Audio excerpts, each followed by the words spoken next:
जनक के वचन सुनकर सभी स्त्री पुरुष जानकी जी की ओर देखकर दुखी हुए, परंतु लक्ष्मण जी तमतमा उठे। उनकी भौहें टेरही हो गईं, होठ फटीर ढकने लगे और नेत्र क्रोध से लाल हो गए। श्री रघुवीर जी के डर से कुछ कह तो सकते नहीं, पर जनक के वचन उन्हें बाण से लगे। श्री रामचंद्र जी के चरण कमलों में सिर नवाकर वे यथार्थ वचन बोले। रघुवंशियों में कोई भी जहां होता है, उस समाज में ऐसे वचन कोई नहीं कहता जैसे अनुचित वचन रघुकुल शिरोमणि श्री राम जी को उपस्थित जानते हुए भी जनक जी ने कहे हैं। हे सूर्य कुल रूपी कमल के सूर्य, सुनिए, मैं स्वभाव ही से कहता हूं, कुछ अभिमान करके नहीं।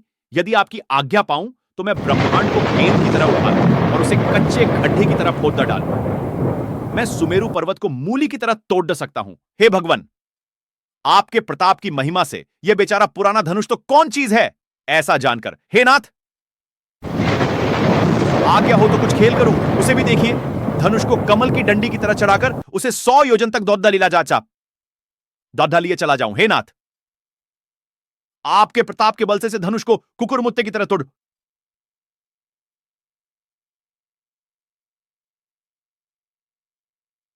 दूं।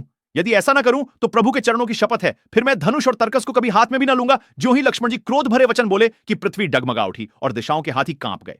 सभी लोग और सब राजा डर गए। सीता जी के हृदय में हर्ष हुआ और जनक जी सकुचा गए। गुरु विश्वामित्र जी, श्री रघुनाथ जी और सब मुनि मन में प्रसन्न हुए और बार बार पुलकित होने लगे। श्री रामचंद्र जी ने इशारे से लक्ष्मण को मना किया और प्रेम सहित अपने पास बैठा लिया। विश्वामित्र जी शुभ समय जानकर अत्यंत प्रेम भरी वाणी बोले, हे राम, उठो, शिव जी का धनुष तोड़ो और हे तात, जनक का संताप मिटाओ। गुरु के वचन सुनकर श्री राम जी ने चरणों में सिर नवाया। उनके मन में ना हर्ष हुआ न विषाद, और वे अपनी एंडेड से देखिए बाबिता अरब अदरसाच से जवान सिंह को भी लजाते हुए सहज स्वभाव से ही उठ खड़डीहे हुए। इधर जब लक्ष्मण जी ने देखा कि रघुकुल मणि श्री रामचंद्र जी ने शिव जी के धनुष की ओर ताका है, तो वे शरीर से पुलकित हो ब्रह्मांड को चरणों से दबाकर निम्नलिखित वचन बोले, हे दिग्गजो, हे कच्छप, हे शेष, हे वाराह, धीरज धरकर पृथ्वी को थामे रहो जिससे यह हिलने ना पावे। श्री रामचंद्र जी शिव जी के धनुष को तोड़ना चाहते हैं। मेरी आज्ञा सुनकर सब सावधान हो जाओ। रामचरितमानस, लक्ष्मण जी और परशुराम जी का रोचक संवाद वाल्मीकि कृत रामायण में प्रभु श्री राम की जीवन गाथा लिखी हुई है। श्री राम के भाई श्री लक्ष्मण एक महान योद्धा थे। उन्हें शेषनाग का अवतार माना जाता है। वे स्वभाव में थोड़े उग्र थे।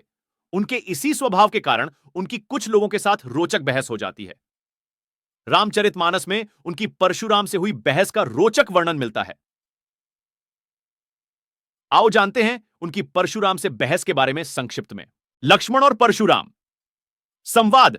जब प्रभु श्री राम भगवान शिव का धनुष तोड़ देते हैं तो इसकी सूचना परशुराम जी को मिलती है और वे क्रोधित होते हुए जनक की सभा में आ धमकते हैं। वहां जब वे राम को भला बुरा कहने लगते हैं तब लक्ष्मण से रहा नहीं जाता और फिर वे परशुराम का मजाक उड़ाते हुए उन्हें कटु वचनों में शिक्षा देने लगते हैं। इस संवाद में शील, क्रोध, संयम और वीरता का बखान होता है। बाद में श्री राम लक्ष्मण का क्रोध शांत करते हैं। वाल्मीकि रामायण के बालकांड में यह वर्णन मिलता है। खलबली देखकर जनकपुरी की स्त्रियां व्याकुल हो गईं और सब मिलकर राजाओं को गालियां देने लगीं।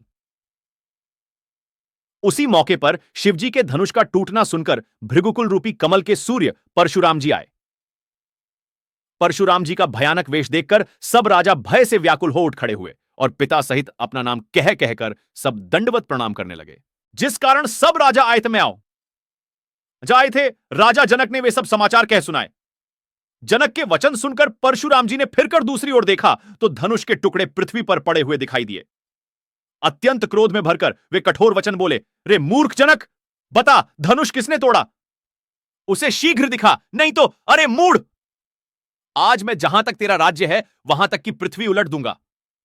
तब श्री रामचंद्र जी सब लोगों को भयभीत देखकर और सीता जी को डरी हुई जानकर बोले।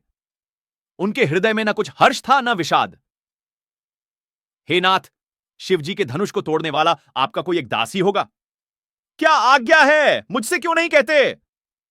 यह सुनकर क्रोधी मुनि रिसाकर बोले, सेवक वह है जो सेवा का काम करे, शत्रु का काम करके तो लड़ाई ही करनी चाहिए। हे राम, सुनो, जिसने शिवजी के धनुष को तोड़ा है वह सहस्त्रबाहु के समान मेरा शत्रु है। वह इस समाज को छोड़कर अलग हो जाए, नहीं तो सभी राजा मारे जाएंगे। मुनि के वचन सुनकर लक्ष्मण जी मुस्कुराए और परशुराम जी का अपमान करते हुए बोले, हे गोसाई, लड़कपन में हमने बहुत सी धनुहियाएं तोड़ डाली, किंतु आपने ऐसा क्रोध कभी नहीं किया। इसी धनुष पर इतनी ममता किस कारण से है? यह सुनकर भृगुवंश की ध्वजा स्वरूप परशुराम जी कुपित होकर कहने लगे, अरे राजपुत्र, काल के वश होने से तुझे बोलने में कुछ भी होश नहीं है। सारे संसार में विख्यात शिवजी का यह धनुष क्या धनुही के समान है? लक्ष्मण जी ने हंसकर कहा, हे देव, सुनिए, हमारे जान में तो सभी धनुष एक से ही हैं। पुराने धनुष के तोड़ने में क्या हानि लाभ? श्री रामचंद्र जी ने तो इसे नवीन के धोखे से देखा था, फिर यह तो छूते ही टूट गया। इसमें रघुनाथ जी का भी कोई दोष नहीं है। मुनि, आप बिना ही कारण किस लिए क्रोध करते हैं? परशुराम जी अपने फरसे की ओर देखकर बोले, अरे दुष्ट, तूने मेरा स्वभाव नहीं सुना। मैं तुझे बालक जानकर नहीं मारता हूं। अरे मूर्ख, क्या तू मुझे निरा मुनि ही जानता है? मैं बाल ब्रह्मचारी और अत्यंत क्रोधी हूं। क्षत्रिय कुल का शत्रु तो विश्व भर में विख्यात हूं। लक्ष्मण जी हंसकर कोमल वाणी से बोले, अहो, मुनीश्वर तो अपने को बड़ा भारी योद्धा समझते हैं। बार बार मुझे कुल्हाड़ी दिखाते हैं, फूंक से पहाड़ उड़ाना चाहते हैं। यहां कोई कुम्हड़े की बतिया नहीं है जो तर्जनी अंगुली को देखते ही मर जाती है। कूठार और धनुष बाण देखकर ही मैंने कुछ अभिमान सहित कहा था। भृगुवंशी समझकर और यज्ञोपवीत देखकर तो जो कुछ आप कहते हैं उसे मैं क्रोध को रोककर सह लेता हूं। देवता, ब्राह्मण, भगवान के भक्त और गो, इन पर हमारे कुल में वीरता नहीं दिखाई जाती, क्योंकि इन्हें मारने से पाप लगता है और इनसे हार जाने पर अपकीर्ति होती है। इसलिए आप मारें तो भी आपके पैर ही पड़ना चाहिए। आपका एक एक वचन ही करोड़ों वज्रों के समान है। धनुष बाण और कुठार तो आप व्यर्थ ही धारण करते हैं। इन्हें देखकर मैंने कुछ अनुचित कहा हो तो उसे हे धीर महामुनि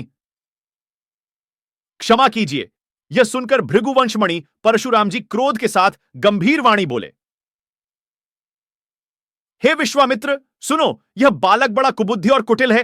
काल के वश होकर यह अपने कुल का घातक बन रहा है। यह सूर्यवंश रूपी पूर्ण चंद्र का कलंक है। यह बिल्कुल उद्दंड, मूर्ख और निडर है। अभी क्षण भर में यह काल का ग्रास हो जाएगा।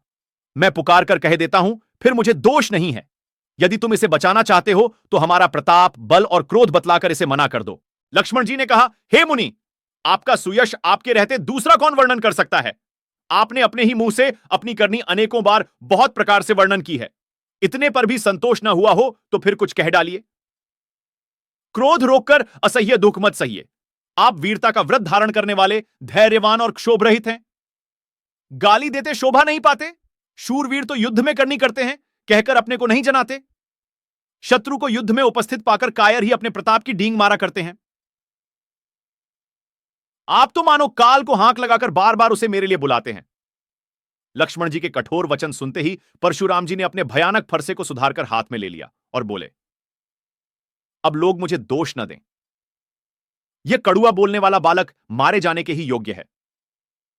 इसे बालक देखकर मैंने बहुत बचाया, पर अब यह सचमुच मरने को ही आ गया है। विश्वामित्र जी ने कहा, अपराध क्षमा कीजिए। बालकों के दोष और गुण को साधु लोग नहीं गिनते। परशुराम जी बोले, तीखी धार का कुठार, मैं दया रहित और क्रोधी, और यह गुरुद्रोही और अपराधी मेरे सामने उत्तर दे रहा है। इतने पर भी मैं इसे बिना मारे छोड़ रहा हूं, सो हे विश्वामित्र, केवल तुम्हारे शील से, नहीं तो इसे इस कठोर कुठार से काटकर थोड़े ही परिश्रम से गुरु से उड़न हो जाता।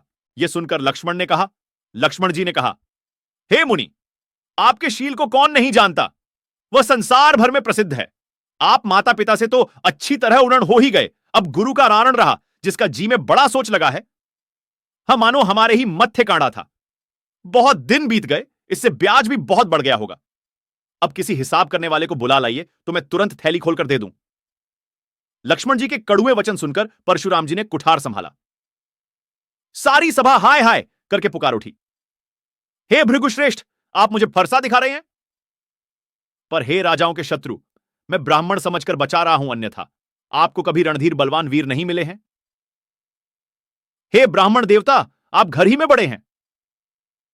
लक्ष्मण जी के उत्तर से, जो आहुति के समान थे, परशुराम जी के क्रोध रूपी अग्नि को बढ़ते देखकर रघुकुल के सूर्य श्री रामचंद्र जी जल के समान वचन बोले, हे नाथ, बालक पर कृपा कीजिए। इस सीधे और दूध मुंहे बच्चे पर क्रोध न कीजिए। यदि यह प्रभु का कुछ भी प्रभाव जानता तो क्या यह बेसमझ आपकी बराबरी करता? श्री राम श्री रामचंद्र जी के वचन सुनकर वे कुछ ठंडे पड़े। इतने में लक्ष्मण जी कुछ कहकर फिर मुस्कुरा दिए। उनको हंसते देखकर परशुराम जी के नख से शिखा तक क्रोध छा गया। उन्होंने कहा, हे राम, तेरा भाई बड़ा पापी है। यह शरीर से गोरा पर हृदय का बड़ा काला है। यह विषमुख है, दूध मुहा नहीं। स्वभाव ही टेढ़ा है, तेरा अनुसरण नहीं करता। यह नीच मुझे काल के समान नहीं देखता। लक्ष्मण जी ने हंसकर कहा, हे मुनि, सुनिए, क्रोध पाप का मूल है, जिसके वश में होकर मनुष्य अनुचित कर्म कर बैठते हैं और विश्व भर के प्रतिकूल चलते हैं। हे मुनिराज, मैं आपका दास हूं। अब क्रोध त्याग कर दया कीजिए। टूटा हुआ धनुष क्रोध करने से जुड़ नहीं जाएगा। खड़े खड़े पैर दुखने लगे होंगे, बैठ जाइए। यदि धनुष अत्यंत ही प्रिय हो तो कोई उपाय किया जाए और किसी बड़े गुणी को बुलाकर जुड़वा दिया जाए। लक्ष्मण जी के बोलने से जनक जी डर जाते हैं और कहते हैं, बस चुप रहिए, अनुचित बोलना अच्छा नहीं। तब श्री रामचंद्र जी पर एहसान जनाकर परशुराम जी बोले, तेरा छोटा भाई समझकर मैं इसे बचा रहा हूं। मां पादया सरा हूं। यह मन का मैला और शरीर का कैसा सुंदर है, जैसे विष के रस से भरा हुआ सोने का घड़ा। यह सुनकर लक्ष्मण जी फिर हंसे। तब श्रीमान साहब श्री रामचंद्र जी ने तिरछी नजर से उनकी ओर देखा, जिससे लक्ष्मण जी सकुचाकर विपरीत बोलना छोड़कर गुरुजी विश्वामित्र के पास चले गए। बाद में श्री रामचंद्र जी और परशुराम जी में बहुत बस होती है और अंत में श्री राम उनके क्रोध को शांत करते हैं। तब परशुराम जी ने कहा, हे राम, हे लक्ष्मीपति, धनुष को हाथ में लीजिए और इसे खींचिए, जिससे मेरा संदेह मिट जाए। परशुराम जी धनुष देने लगे, तब वह आप ही चला गया। तब परशुराम जी के मन में बड़ा आश्चर्य हुआ। उन्होंने श्री राम जी का प्रभाव जाना। उनका शरीर पुलकित और प्रफुल्लित हो गया। वे हाथ जोड़कर वचन बोले। प्रेम उनके हृदय में समाता न था। तब परशुराम प्रभु श्री राम के गुणगान करने लगे हैं।